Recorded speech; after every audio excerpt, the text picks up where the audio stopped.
여러분 모두 안녕하세요. 전 몇 년 전 남편과 이혼하고 입양한 초등학생 아들과 살고 있는 40대 초반의 여성입니다. 자식이 먼저 떠나면 부모는 자식을 가슴에 묻는다고 하죠. 저 또한 오래전 먼저 떠난 5살 난 아들을 가슴에 묻고 힘든 나날을 보냈습니다. 하지만 저의 아픔은 그뿐만이 아니었죠. 저희 남편이 제 인생을 우롱하며 큰 배신을 했었거든요. 남편 놈이 저와 결혼한 지 얼마 안 돼 바람을 피우고 있었던 겁니다. 그것도 저희 집에 일하러 온 저보다 5살 어린 젊은 가사 도우미와 말이에요. 그리고 그 사실을 저희 아이가 떠난 지 3년 만에 아주 뜻밖의 일로 알게 됩니다. 그리고 남편과 상간녀를 향해 저의 피 맺힌 복수가 시작되죠. 제가 남편과 결혼하고 저희 아이가 5살이 되어 떠나기 전까지는 저희 가정도 큰 문제 없는 행복한 가정이었습니다. 사업하는 능력 있고 가정적인 남편에 5살 난 착한 아들까지 그냥 쭉 이대로만 살아간다면 한평생 행복하게 살 것 같았죠. 그러나 행복한 가정에 불행이 몰아닥친 건 정말 한순간이었습니다. 어느 날 늦은 밤이었는데 아이가 갑자기 머리가 아프다며 자기 방에서 자다가 비명을 지르는 것이었어요. 그래서 그 소리에 놀란 저와 남편은 아이가 있는 방으로 달려갔죠. 머리 아파. 내 머리. 진영아, 왜 그래? 무슨 일이야, 진영아? 머리가 아프다고 소리를 지르며 울던 아이는 갑자기 기절하고 말았고 그 길로 저희 부부는 아이를 안고 병원으로 달려갔습니다. 그래서 급하게 병원에서 CT를 찍으며 여러 검사를 하며 나온 병명은 저에게 큰 충격을 안겨주었죠. 저희 아이가 교모세포종이라는 뇌종양 같다는 것이었어요.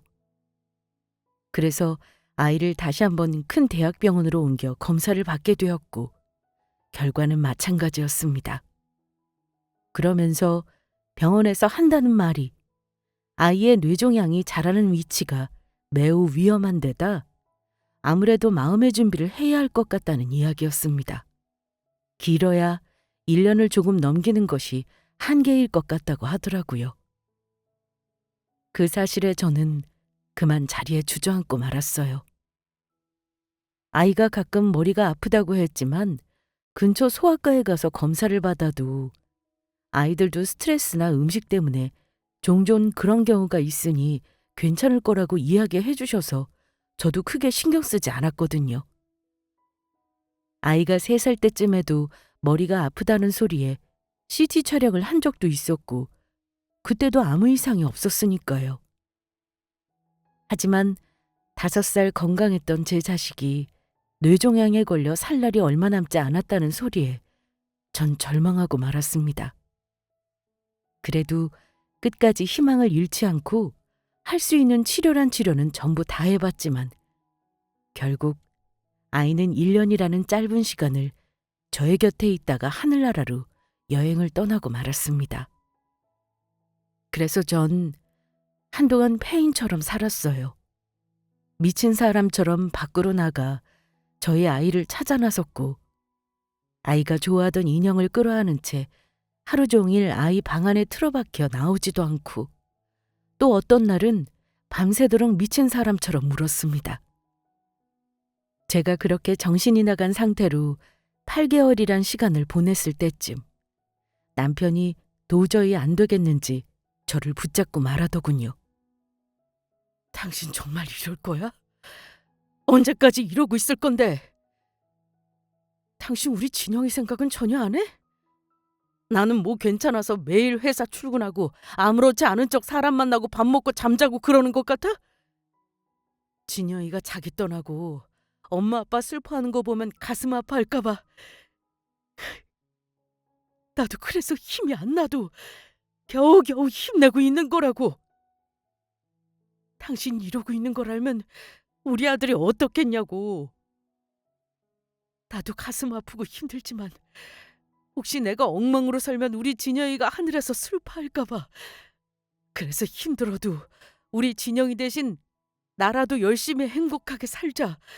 그 마음에 사는 거라고. 당신 진영이 엄마면 엄마답게 굴어. 제발 정신 좀 차리라고. 아, 맞다.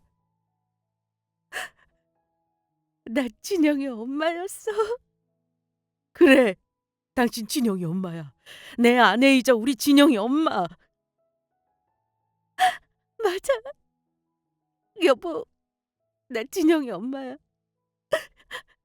우리 아들 엄마. 남편의 말에 전 정신이 번쩍 들었습니다. 남편의 말이 하나도 틀리지 않았으니까요. 먼저 떠난 저희 아들을 위해서라도 저라도 부모로서 열심히 사는 게 맞았습니다. 남편의 말처럼 우리 아들을 대신해서라도요. 그리고 그때 알았죠. 그만 저희 아들을 보내줘야 할 것 같다는 걸요. 제 아이를 마음속에 잘 담고 그곳에서 같이 행복하게 살자. 그렇게 마음먹었습니다. 그렇게 살다 보니 다시금 2년이 훌쩍 넘는 시간이 흐르며 아이가 떠난 지 3년이란 시간을 맞이하게 되었죠. 정신과 치료도 받고 또 잘하지 않던 취미생활도 하면서 아들이 없는 생활을 메꾸며 다시금 하나하나 삶의 자리를 찾아나가고 있었습니다. 그런데 남편이 저에게 뜻밖의 제안을 해오더라고요. 회사에서 자선활동을 하며 얼마 전부터 후원해주는 보육원이 생겼는데 가보지 않겠냐는 것이었죠. 남편의 말에 저도 가보고 싶다는 생각이 들더라고요. 가면 저희 아들과 비슷한 또래의 아이들도 만날 수 있을 거고 부모 없는 아이들을 도와줄 수 있는 좋은 기회였으니까요. 그렇게 남편과 남편 회사 직원들과 찾아간 보육원에선 전 뜻밖의 인연과 만나게 됩니다. 아이들과 인사를 하고 사온 간식을 함께 먹으며 즐거운 시간을 보낸 뒤 보육원의 이곳저곳을 청소를 하기 시작했어요. 그런데 운동장에서 친구들과 뛰어놀며 축구를 하고 있는 한 아이의 모습을 보는 순간 저는 깜짝 놀라고 말았습니다.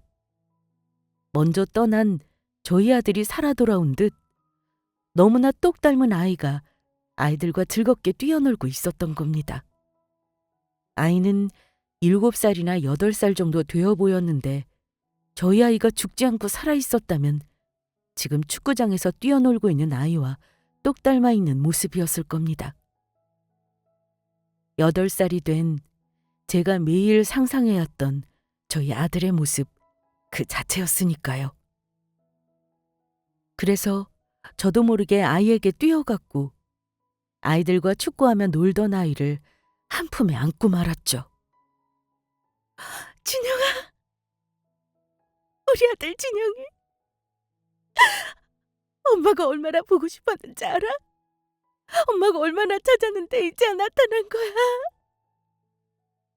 아줌마, 누군데 그러세요? 아줌마 저 아세요? 그제야 제가 안고 있던 아이가 제 아들이 아니란 사실을 깨달았습니다. 저희 아이는 이미 3년 전 세상을 떠났으니까요. 그래서 전 미안함에 아이를 재빨리 놓아주었어요. 아우, 미안해. 아줌마가 아는 사람인 줄 착각을 했어. 많이 놀랐지? 괜찮아요. 뭐 그럴 수도 있죠.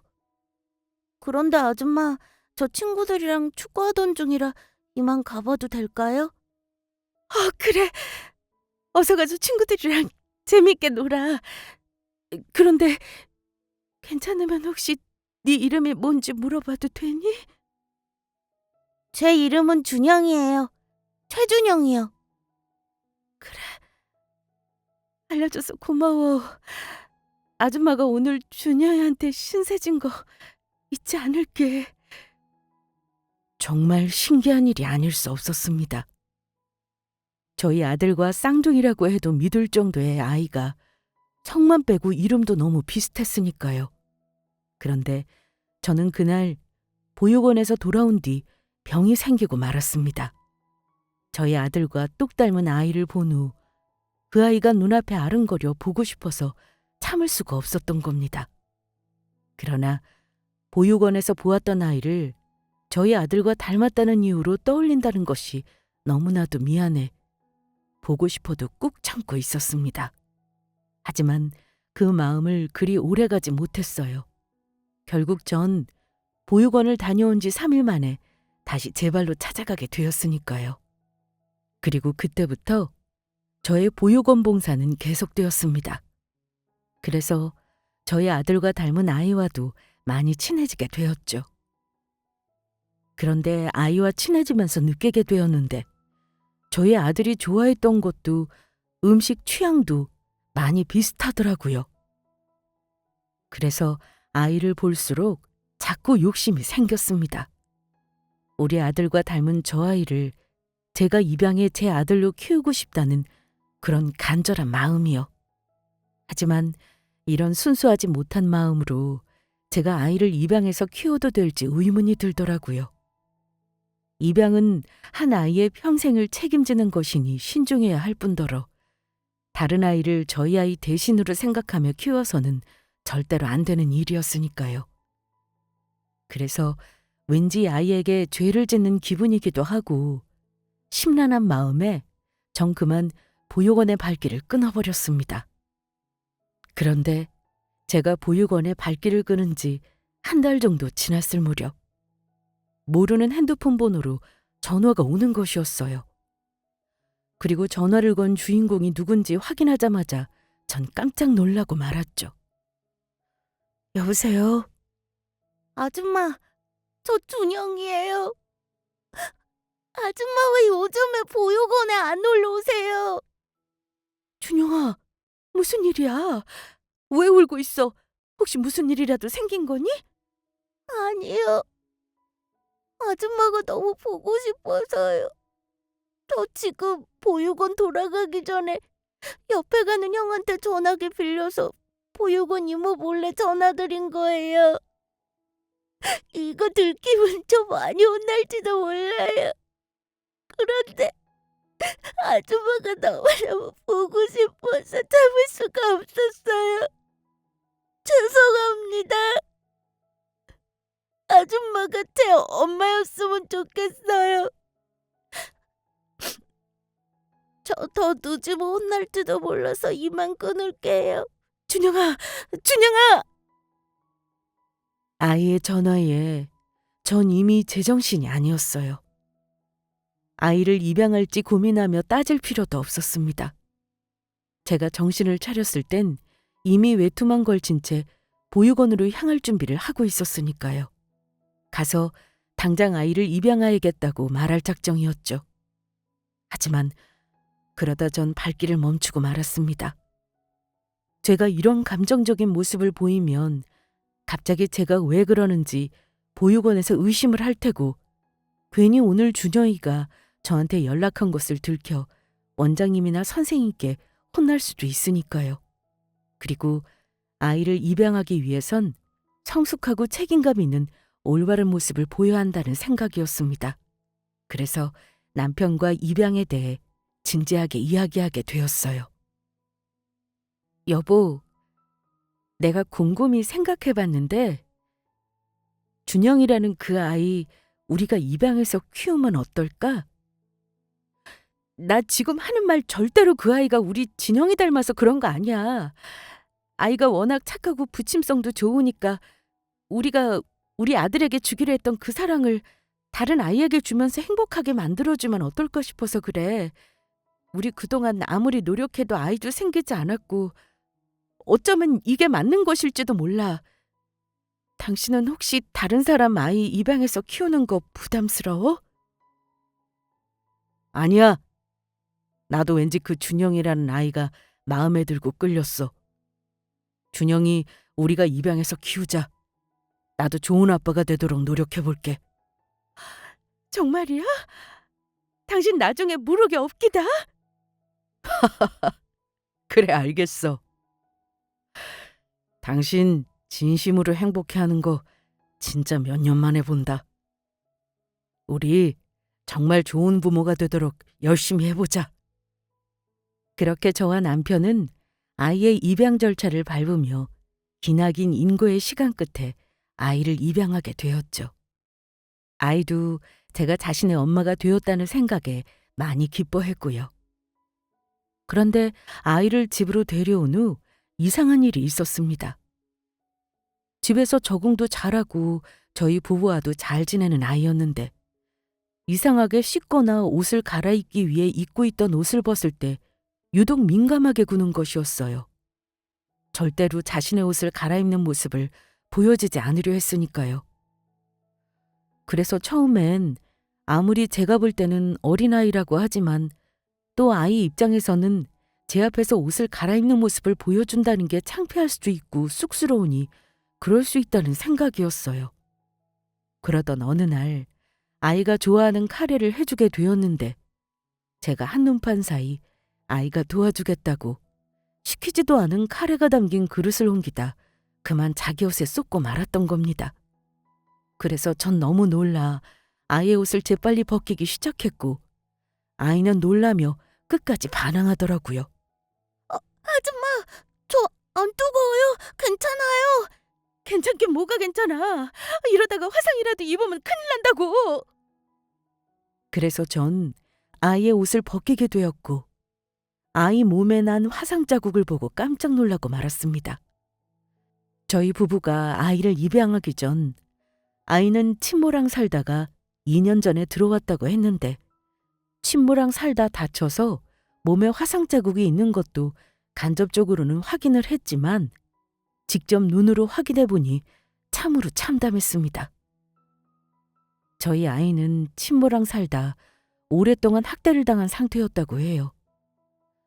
저희 아들의 친모는 아이를 방치하며 집에 들어오지 않기를 수없이 반복했고 그래서 어린아이는 추운 겨울 전기장판이 켜진 집에서 혼자 있다가 화재가 나버렸는데 동네 사람의 빠른 신고로 금세 불을 끄며 구사일생 목숨은 건졌지만 가슴에 큰 화상 자국이 생기고 말았던 것이죠. 그 후 아이의 생모는 아이를 책임지기 싫다며 보육원에 버리고 떠났다고 합니다. 아이는 제가 놀란 것을 알아차렸는지 재빨리 자기 몸을 가리더라고요. 그러면서 내뱉은 말에 저의 가슴은 찢어지는 듯 했어요. 아줌마, 보기 흉해서 죄송해요. 보육원 아이들이 저 씻을 때 제 몸 보고 괴물이라고 놀려서 아줌마한테 보여주고 싶지 않았는데. 아줌마, 저 괴물 같다고 버리면 안 돼요?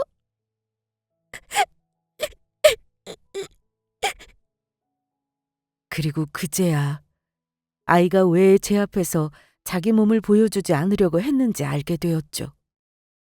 저는 아이가 부끄러워 그런다고 생각했는데 화상 자국이 난 자기 몸을 제 앞에서 보여주고 싶지 않았던 겁니다. 그래서 전 아이를 꼭 끌어안아주며 말했습니다. 아니야. 절대로 흉하지 않아. 우리 아들 정말 많이 아팠겠다. 우리 아들이 아파하고 있을 때 엄마가 곁에 있어주지 못해서 미안해. 이제는 아무 걱정하지 마. 준영이한테 무슨 일이 생기든 엄마가 항상 옆에서 있어줄 테니까. 아줌마, 정말이에요? 저 버리지 않고 항상 곁에서 있어줄 거예요? 그럼 당연하지. 준영이는 엄마의 영원한 아들인걸? 그러니까 절대로 그런 쓸데없는 걱정은 하지 않아도 돼. 엄마! 그날 처음으로 아이는 저를 엄마라고 불렀습니다. 그리고 아이와 저는 서로 부둥켜 안고 한동안 펑펑 울고 말았습니다. 그리고 그날 이후로 아이는 빠르게 저희 부부에게 마음을 열기 시작했고 저희는 진짜 부모와 자식 간의 관계가 되어가고 있었죠. 늘 밝아 보이던 아이도 자기의 속마음을 저에게 솔직히 털어놓으며 감정 표현을 하기 시작했고요. 그렇게 아이를 입양하고 6개월쯤 흘렀을까. 아이의 새해 겨울방학을 맞아 저희는 다 같이 가족여행을 가기로 계획을 짜게 됩니다. 그래서 남편은 저희와 여행을 가기 위해 금요일 하루 회사에서 반차를 쓰게 되었고, 제가 아이를 데리고 차로 운전해 남편 회사로 가기로 했어요. 그래서 남편 회사가 있는 빌딩 주차장에 도착해 저희 아이에게 남편 회사도 구경시켜줄 겸 남편 회사로 올라가니 직원이 남편이 자리를 비우고 없다는 것이었습니다. 급하게 손님이 찾아와 건물 1층 카페에서 손님을 만나고 있다는 것이었죠. 그래서 아이랑 손을 잡고 남편의 손님과 헤어지면 놀래켜줄 생각으로 몰래 남편이 있는 카페 안으로 들어가게 되었습니다. 그런데 카페 안으로 들어가니 남편이 어떤 여자와 대화를 나누고 있더라고요. 그런데 남편과 대화하는 여자의 뒷모습이 많이 낯이 익었습니다. 게다가 이상한 것은 남편의 표정이나 두 사람의 분위기는 절대로 일 때문에 만난 것으로 보이지 않았다는 것이었죠. 그러다 우연히 남편과 여자와의 대화를 듣게 되었고, 여자의 정체가 누구인지 알게 된 순간 전 충격에 그만 그 자리에 쓰러질 뻔합니다. 바로 10년 전 세상을 떠난 저희 아이가 태어나기 전 저희 집에서 일하던 가사 도우미였던 겁니다. 그리고 그 가사 도우미가 남편과 나누던 대화 내용은 가히 충격적인 것이 아닐 수 없었습니다. 내가 그때 아이 지우라고 했지? 나한테 아이 지운다고 돈까지 뜯어가 놓고 이렇게 찾아오긴 하고, 이게 뭐 하는 짓이야? 내가 보상금도 그때 두둑히 챙겨준 걸로 아는데. 얼굴 보고 설마 했는데 정말로 준영이가 네가 보육원에 버린 내 아이였을 줄은 생각도 못했다. 나도 내가 임신한 줄 알았으면 진작 지웠지. 당신한테 지운다고 이야기하긴 했지만 사실을 알았을 때는 너무 늦었는데 그러면 어쩌라고. 그리고 그때랑 지금은 완전히 사정이 달라졌잖아. 당신 아들 병으로 꼴까닥했다며. 그래서 우리 아이 입양해 간 거 아니야? 그러면 그 값을 제대로 해야 하지 않겠어? 당신 마누라도 멀리서 지켜보니까 아이 입양하고 아주 좋아 죽으려 하던데, 만약 그 아이가 당신이랑 나랑 눈 맞아서 낳은 아이라는 거 알면 어떻게 나올까? 당장 당신이랑 이혼하고 아이도 도로 보육원에 갖다 놓으려고 할걸? 그딴 거 안 봐라. 그냥 딱 큰 거 한 장이면 그 애가 내 아이라는 거 평생 입 다물고 조용히 살게. 당신도 다시는 찾아온 일 없을 거고. 큰 거 한 장이면 1억 말하는 거야? 뭐 그 정도는 평생 입 다물어주는 조건으로 해줄 수 있지. 지금 인양반이 나랑 장난하나? 내가 공짜로 당신 아이 낳아준 건데 그 값은 해야 할 거 아니야. 그 애가 커서 당신 늙으면 옆에서 봉양하면서 돌봐줄 텐데 적어도 10억은 줘야지. 돈 못 해주기만 해봐. 당장 당신 마누라 찾아가서 그 아이 내가 당신 집 가사 도우미 있을 때 몰래 바람 피워서 생긴 애라고 말해줄 테니까. 뭐라고? 10억? 어디서 애 하나로 빌딩을 세우려고 하나? 해먹어도 정도껏 해먹을 생각을 해야지. 그리고 어디서 그 더러운 주둥이로 사람을 함부로 협박하고 있어? 요즘 10억에 살 수 있는 빌딩도 있나? 정 싫으면 말든지. 그러면 나도 당신 마누라한테 찾아가서 내 새끼 돌려달라고 말할 테니까. 그러니까 당신 앞날은 내 한마디에 달렸다는 거지. 좋은 말로 할 때 10억 준비해 놓으라고. 알겠어. 그래도 나도 10억은 너무 무리되는 금액이니까 조금만 깎아줘. 한 7억 어때? 그 정도면 나도 부담 없이 줄 수 있을 것 같은데. 그러면 7억 말고 8억. 그 이하로는 절대 안 돼. 징글징글한 것. 알겠어. 8억으로 준비해줄게. 대신 내가 돈 주면 그 이후로 절대로 내 앞에 나타나면 안 된다. 돈 주기 전에 계약서도 쓸 테니까 만약 내가 돈 주고도 다시 나나 우리 집사람 앞에 나타나면 받은 돈 2배로 뱉어내는 거야. 그런데 너도 참 독하다. 지 새끼 친부가 키워준다고 하는데도 그걸로 협박해서 돈이나 뜯어내려고 하고. 넌 네 자식이 내 자식이란 사실 밝혀서 불행해져도 상관없는 거냐? 그게 나랑 무슨 상관인데. 그 애를 진짜로 내 자식이라고 생각했으면 내가 그걸 보육원에 버리고 왔겠냐? 같이 지낼 때도 어찌나 옆에서 귀찮게 굴던지 짜증나 죽는 줄 알았어. 어린 게 뱃속에 그지가 들었나. 지 엄마가 혼자 고생해서 키워주면 하루에 한 끼만 먹여줘도 감사해야지. 매일 배고프다고 찡얼거리고. 그 애는 내 인생을 망치는 걸림돌이나 다름없다고. 그것 때문에 밖에 제대로 나가 놀 수를 있나, 친구를 만날 수가 있나, 연애를 마음대로 할 수가 있나. 아주 짜증났었다고. 아무튼 돈 준비되는 대로 연락해줘. 당신 마누라한테 안 들키게 조심하고. 그러면 난 이만 가본다. 아, 그리고 나중에 애 키우기 귀찮아지거나 당신이랑 마누라 사이에 아이가 생겨서 그 애 키우기 귀찮아져서 버릴 생각이면 나한테 절대 연락하지 마. 그때는 알아서 보육원에 도로 갖다 놓든지 하라고. 난 절대로 그 애 다시 키울 생각 없으니까. 내 말 무슨 말인지 알지? 전 남편과 저희 집 가사 도우미였던 상간녀가 일어나기 전에 아이를 데리고 재빨리 그 자리를 빠져나왔습니다. 그리고 황급히 저의 차가 주차되어 있는 지하 주차장으로 내려갔죠. 상간녀가 저희 집에서 일할 때도 갑작스레 관두어 이상하다고 생각하긴 했는데 아마 그때 남편의 아이를 임신하게 되어 일을 관두고 떠나게 된 것 같았습니다. 하지만 저도 그때 저의 아들을 임신한 상태라 가사 도우미의 이상한 행동을 눈치채지 못하고 있었고요. 저는 남편 놈을 향한 배신감에 차에 타는 순간 눈물을 펑펑 흘리며 울고 말았습니다. 그런데 그런 제 모습을 한동안 말없이 바라보던 아이가 저보다 더 큰 소리로 울기 시작했던 겁니다. 엄마, 울지 마요. 내가 잘못했어요. 내가 나쁜 아이라 미안해요. 내가 태어나서 엄마를 아프게 한 것 같아요. 엄마 아픈 거 싫으니까 저 다시 보육원으로 돌아갈게요. 엄마가 우리 엄마를 좋아하는데 예전 엄마랑 내가 엄마한테 나쁜 짓 한 거 맞죠?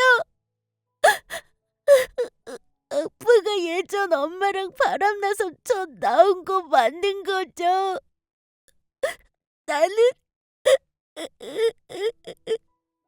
나는 더러운 못된 아이니까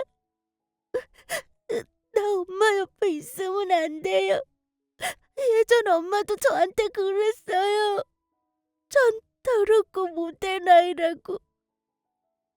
그게 사실인가 봐. 미안해요, 엄마.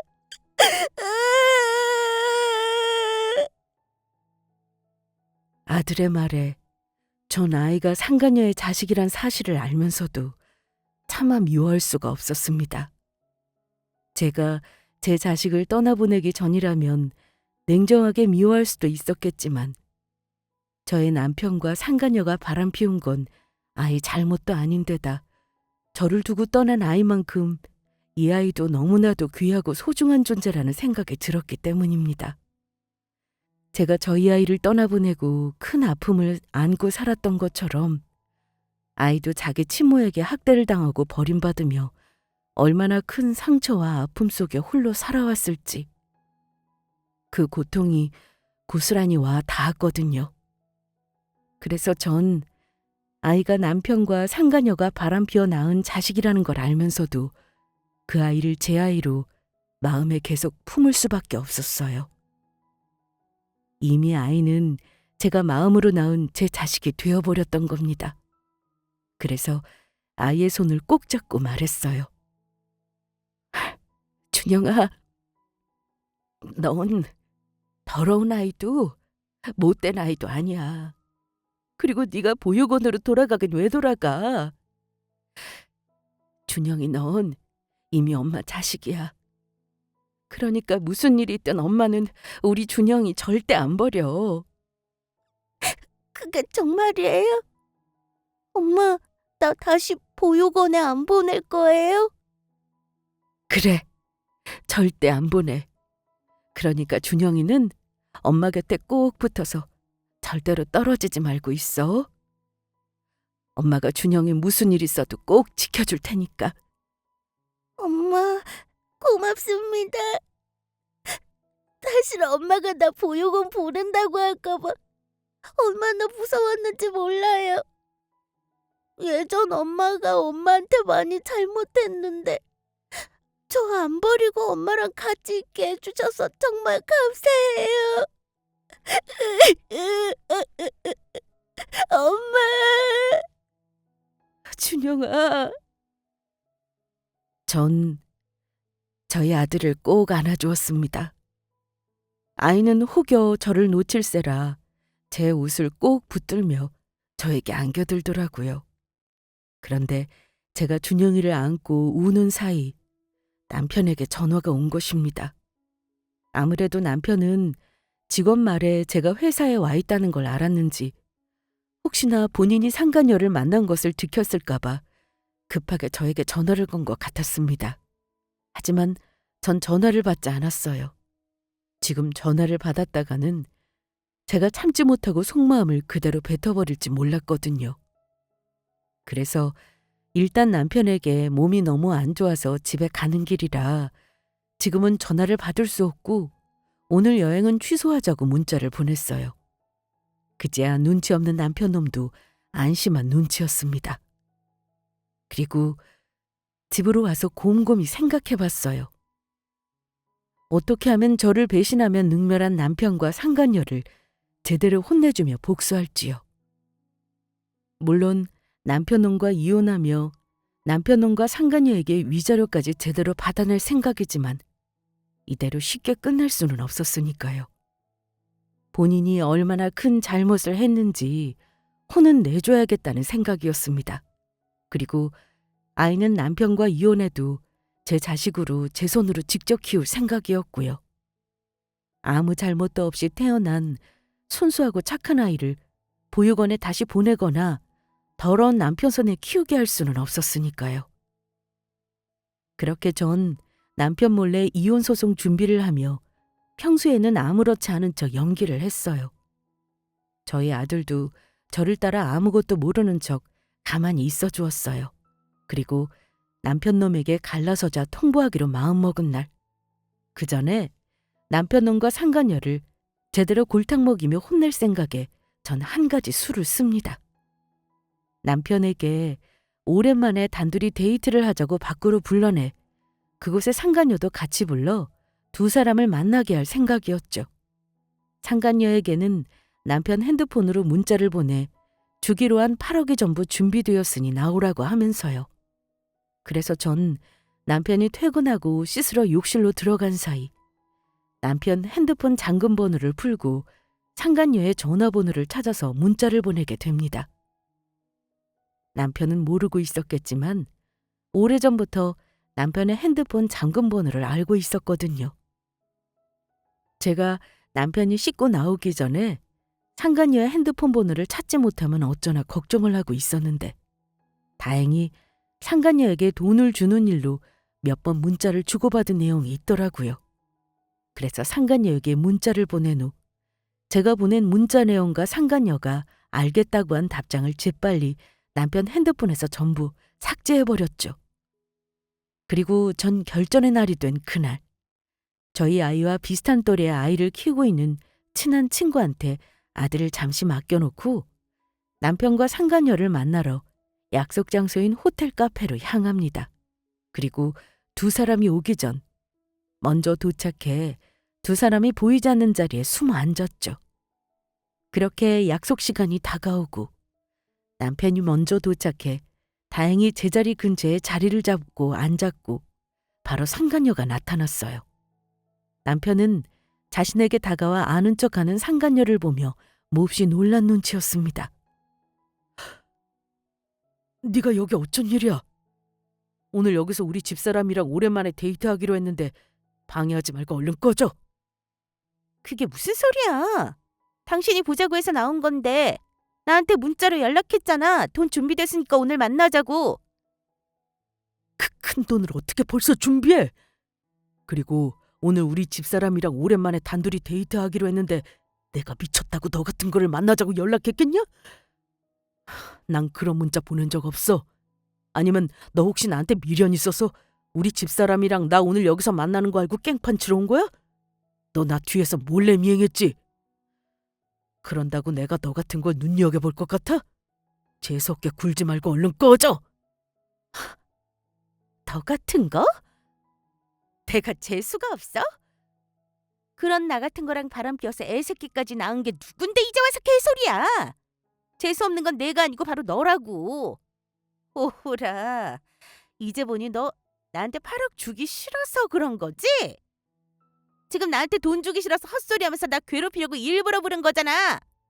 다 필요 없고 너 빨리 내 돈 내놔. 내가 8억 얼른 내놓으라고. 갑작스레 남편과 상간녀는 서로의 머리채를 붙잡고 싸우기 시작했습니다. 남편은 상간녀가 일부러 자기를 미행해 저를 만나 남편과 바람피워 아이를 낳은 사실을 폭로하며 깽판을 치기 위해 쫓아왔다고 생각하는 중이었고, 상간녀는 남편이 8억이란 돈을 갑자기 주기 싫어 일부러 헛소리를 하며 억울한 누명을 씌우고 있다고 생각했습니다. 전부 제가 예상한 대로였습니다. 남편과 상간녀의 싸움에 사람들은 점점 몰려들기 시작했고, 그런데도 두 사람은 흥분했는지 싸움을 멈추지 않았어요. 이 잡거사 정신 차려! 왜? 네 아들이 내 호적에 오르니 너도 마음만 먹으면 우리 집사람 자리 빼앗고 내 옆에 있을 수 있다고 생각했냐? 넌 그냥 심심풀이로 잠깐 가지고 논 아무것도 아닌 여자라고. 덤비려거든 네 주제를 알고 덤벼야지. 아저씨, 가서 거울 좀 보고 그런 소리를 하세요. 누가 너같이 다 늙어 빠진 대머리 아저씨를 좋아한다고 그런 헛소리를 해. 개풀 뜯어먹는 소리 하지 말고 네 놈이 나한테 주기로 한 8억 당장 그거나 내놓으라고. 그리고 그때 전 정확한 타이밍에 남편과 상간녀 앞에 나타났습니다. 그리고 아주 태연하게 말했죠. 두 사람 지금 뭐 하는 거야? 여보, 오해하지 마. 이것이 자꾸 날 스토킹하면서 꼬시려고 하지 뭐야. 이게 글쎄 오늘 우리 데이트하기로 한 여기 카페까지 찾아왔다니까. 그래서 내가 다시는 그런 짓 못하게 혼내주는 중이었어. 사모님, 이 자식 하는 소리 전부 개소리예요. 이놈이 사모님한테 어떤 짓을 했는지 알면 아마 깜짝 놀랄걸요? 이 새끼가 얼마나 비겁하고 파렴치한 놈인지 아세요? 이 자식은 사람도 아니라고요. 아니, 내 말은 그런 게 아니라 니들이 여기서 쌈을 싸먹던 장구를 치고 노래를 하든 상관없는데 두 사람 오늘 내가 불렀거든. 당신이 나랑 이것을 불렀다니 그게 무슨 소리야? 사모님이 저를 어떻게 불러요? 분명히 이 자식이 여기서 나랑 보자고 문자를 보냈는데. 내가 남편도 오늘 여기서 보자고 한 거였고 문자도 남편 핸드폰으로 내가 너한테 보낸 거야. 두 사람한테 직접 할 말이 있어서. 니들 두 사람 나 몰래 바람 피운 거 내가 모를 줄 알았어? 준여이가 누구 자식인지 내가 모를 줄 알았냐고. 감히 이것들이 나 몰래 바람 피워서 자식까지 낳아놓고 날 우롱해? 여보, 오해야. 진실은 그게 아니라고. 이게 먼저 나 꼬신 거였어. 난 당신밖에 모르는 사람인데 이게 날 유혹해서 어쩔 수 없었다고. 그래서 준영이도 내가 당신 알기 전에 얼른 지우라고 했더니 나한테 돈까지 받아서 애 지우기를 약속하지 해놓고 안 지우고 몰래 나왔지 뭐야. 그래놓고 지 자식 보육원에 버린 완전 쓰레기라고. 사모님, 저 자식이 하는 말 전부 거짓말이에요. 네 놈이 먼저 순진한 나 꼬셔놓고 이제 왔단 소리야? 너가 내가 끓여준 된장찌개가 사모님이 끓여주신 된장찌개보다 더 맛있다며? 내가 사모님보다 더 여성스러워서 좋다고 할 때는 언제고 이제 와서 왜 딴소린데? 이것들이 진짜 뭘 잘했다고 어디서 큰 소리야. 이 거지 같은 것들 이거나 먹어라. 전 두 사람에게 주기 위해 준비해 놓았던 동물병원에서 산 게사료를 두 사람 머리 위에 쏟아부었죠. 그리고 남편과 상간녀한테 준비해왔던 한마디를 해줬어요. 당신 오늘부로 내 인생에서 아웃이야. 우리 이혼하자고. 그 말하려고 오늘 여기서 보자고 한 거야. 당신 짐도 이미 전부 싸서 회사로 보내놨으니까 잘 받아가고. 우리 살고 있는 집 당신이 먼저 나한테 선물하고 싶다고 해서 내 명의로 해서 산 내 집이니까 당신이 나가는 게 맞는 것 같아서. 그리고 아이는 내가 키울 거니까 당신 괜스레 법정 싸움하면서 헛짓거리할 생각하지 말고. 그랬다가는 내가 전과자가 돼서 벌을 받는 한이 있더라도 네 놈이 어떤 사람인지 수단과 방법을 가리지 않고 세상에 전부 까발릴 테니까. 부인 두고 가사도우미랑 바람 피워서 보육원에 자식 버린 천하의 쓰레기에 멍멍이 잡놈이라고 말이야. 그리고 우리 남편이랑 바람 피웠던 가사도우미님, 너는 네 이름보다 상간녀라는 단어가 이름처럼 더 잘 어울리니까 그냥 상간녀라고 부를게. 상간녀 너도 마음 준비 잘하고 있어. 내가 조만간 너랑 저 멍멍이 잡놈이랑 위자료 청구 소송할 거거든? 알고 보니 너 월세 살고 있더라? 아마 나한테 위자료 주려면 네가 살고 있는 집 월세 보증금 전부 빼야 할 거야. 니들 두 연놈, 다시는 내 눈앞에 띄지 마라. 그날은 니들 인생이 얼마나 고달픈지 알게 되는 날일 테니까. 이제 보니 두 사람 수준도 딱 맞고 잘 어울리는 바퀴벌레 한 쌍 같은데 나랑 이혼하고 둘이 잘 살아보세요. 나는 이만 가볼 테니까. 안 돼, 여보. 나 당신 없으면 못 살아. 내가 잘못했어. 나 한 번만 봐줘. 다시는 안 그럴 테니까 제발 한 번만 봐달라고. 사모님, 제 월세 보증금 가지고 있는 전 재산인데 그거 뺏어가시면 저보고 어쩌라고요. 제가 그래도 사모님 입양한 아들 친모인데 더 좀 봐주세요. 제가 잘못했으니 한 번만 봐달라고요. 남편이 저와 이혼하지 않으려고 발악을 했지만 아무 소용이 없었죠. 저 몰래 상간녀와 바람 피워 아이까지 낳은 너무나도 확실한 증거가 있으니 법원이 남편 편을 들어줄 이유가 없었거든요. 그래서 남편에게 제대로 재산 분할과 남편과 상간녀에게 위자료까지 톡톡히 받으며 모든 일을 잘 정리할 수 있었습니다. 그런데 상간녀가 정말 돈이 없어서 저에게 위자료를 주고 나면 살던 집에서 쫓겨날 형편인지 갑자기 저희 집에 찾아왔더라고요. 아들과 마트에서 장을 보고 집으로 들어가는 길에 차를 타고 있던 저의 앞길을 막은 겁니다. 그래서 나가보니 제 앞에 무릎을 꿇고 이야기하는 것이었어요. 사모님, 저 정말 돈이 없어서 그래요. 그러니까 제발 저 위자료 좀 깎아주시면 안 될까요? 너라면 깎아주겠냐? 남의 남편이랑 바람까지 피워놓고 어디서 뻔뻔하게 위자료를 깎아달라고 하고 있어? 당신 정말 이럴 거야? 그러면 당장 내 아이 돌려줘. 당신이랑 사는 그 애 내가 낳은 내 새끼니까 당장 돌려달라고. 저는 상간녀에게 어디서 함부로 주둥이를 나불거리고 있냐고 한마디 해주려고 했죠. 그런데 차 안에 있던 아들이 밖으로 달려나와 제 앞을 막아서는 것이었습니다. 오돌돌 떨면서 잔뜩 겁먹은 눈빛으로 저를 보호하겠다고 자기 친모를 노려보면서요. 아줌마! 우리 엄마한테 무슨 짓이야? 당장 저리 꺼져! 뭐? 아줌마? 널 낳아준 게 누구인데 아줌마래? 내가 네 친엄마야. 편을 들려면 너를 낳아주고 하루라도 너랑 오래 산 내 편을 들어야 할 거 아니야? 웃기지 마! 우리 엄마는 여기 날 입양해준 이순정 씨가 우리 엄마야. 아줌마는 우리 엄마가 아니라고! 예전에는 내 말이라면 무서워서 벌벌 떨던 게 어디서 버르장머리 없이 말대꾸야? 이젠 조금 대가리가 컸다 이거냐? 오늘 너 집에 가봐. 내가 오늘 나한테 했던지 후회하도록 예전처럼 먼지나도록 때릴 테니까 각오하라고. 오랜만에 맞아봐야 정신을 차리지? 너 당장 이리 오지 못하겠어? 내가 말했지? 넌 태어나면 안 되었던 더럽고 못된 아이라 누구도 너랑 있기 싫어한다고. 그러니까 앞으로 밥이라도 굶지 않고 살려면 나한테 오라고. 이게 어디서 내 새끼 보고 더럽다고 지랄이야. 그 더러운 주둥이 닥치지 못하겠어? 전 상간녀의 뺨을 후려치고 말았죠.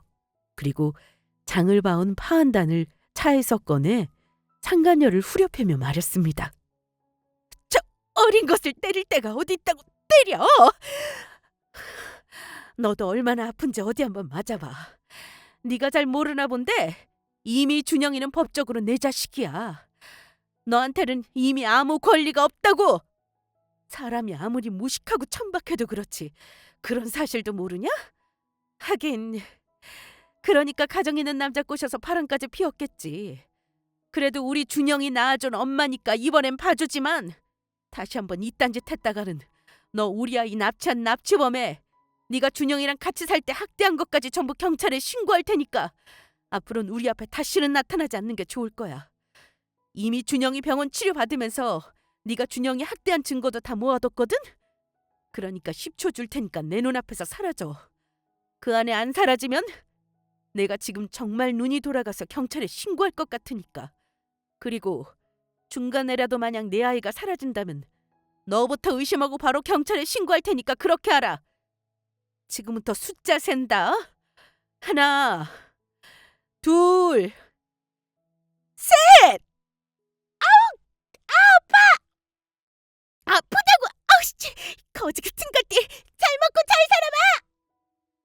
상간녀는 제가 넷이라는 숫자를 세기도 전에 불이 나게 도망쳤습니다.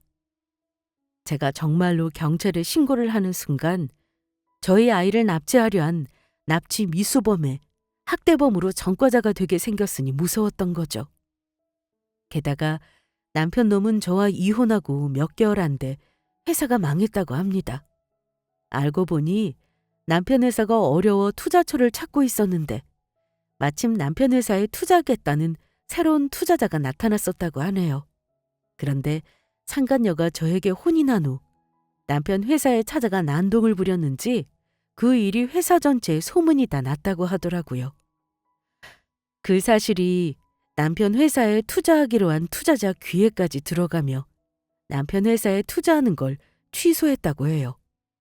외도가 아무리 법적으로 처벌을 받지 않는 일이라고 해도 도덕적으로 옳은 일이 아니니 그런 문제 많은 대표가 있는 회사에 투자하지 않겠다면서요.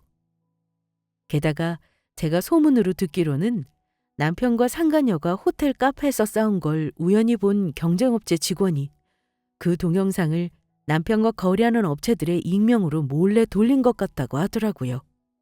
그 사실을 안 남편 회사의 거래업체들은 거래를 끊어버렸고 점점 어려운 상황이 되고 만 것이죠. 남편 회사가 하는 사업이 아기 로션을 만드는 회사였는데 주 고객이 결혼한 엄마들이 대부분인 상황에서 소문이 나면서 외도한 사장의 제품을 사용할 리가 없었으니까요. 그런 와중에 남편 회사는 만기가 돌아오는 회사 어음들을 막지 못했고 결국 망하며 경쟁업체에서 빚을 책임져주는 조건으로 남편 회사를 인수했다고 합니다. 남편과 상간녀 모두 제대로 벌을 받은 것이죠. 그리고 제가 저희 아들을 입양한 사실을 상간녀가 어떻게 알았나 했더니 아들이 있었던 보육원 봉사자 한 명이 상간녀의 먼 친척이었다고 하네요. 그래서 간간히 연락을 하며 지내다 보육원에 후원해주는 회사 사장님 부부가 아이를 입양했다고 전했나 보더라고요. 그래서 상간녀는 회사 이름을 듣자마자 남편을 찾아왔던 겁니다. 그리고 저희 아이는 무럭무럭 자라나 지금은 초등학교 5학년이 되었습니다. 구김살 없이 친구도 잘 사귀고 건강하고 명랑하게 잘 자라주고 있어요. 공부를 조금 못하는 게 흠이긴 하지만 소중한 자식을 떠나보낸 아픔이 있는 저에겐 아이가 공부를 못하건 잘하건 중요한 것 같지 않습니다. 그저 아이가 행복하고 건강하게 잘 자라주는 것만으로도 감사한 마음입니다. 아들이 항상 저한테 하는 이야기가 있는데 바로 자기 엄마가 되어줘 고맙다고 하더라고요. 저야말로 저에게 와준 아들이 고맙기만 한데 말이에요. 저에게는 자식이 2명 있습니다. 하늘에 있는 제 가슴에 묻은 아이와 그리고 현재 제 곁에 있는 제 가슴으로 낳은 아이요. 저는 2 아이의 엄마로 앞으로도 행복하고 열심히 잘 살아가려 합니다. 모두 그런 저를 응원해 주실 거죠? 앞으로도 저의 아들과 함께 꿋꿋하게 살아가도록 하겠습니다. 모두 감사합니다.